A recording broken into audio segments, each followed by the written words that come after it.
Hi there, this is baby adventure rider at the age of 68 driving baby VStrom 250 SX from Suzuki.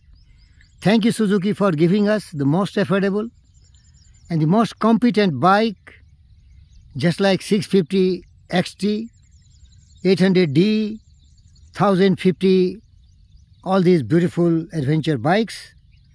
So we are very fortunate that this is most economical and affordable bikes. Mileage is also good when you go for street riding. 40 to 45 I am getting because I am a very expert in driving bikes. I never apply brakes because I adjust my throttle and all this. I see long distance, so there is no problem.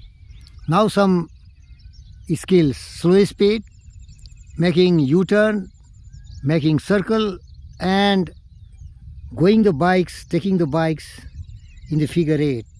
Here you have to demonstrate the friction zone technique, and if you master that, you have not to fear.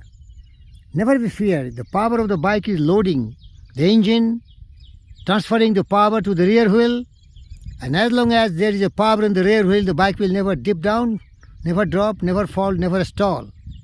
That needs some muscle memory. I have developed this because I am driving this bike for 2 months. I bought this bike on 3rd February 2023. As I am adventure rider Pandit Fakir Yogi Virendra Yogi, this is gift to me by my Gurudev Dr. G.V. Krishna Reddy. Thank you viewers. Now some action.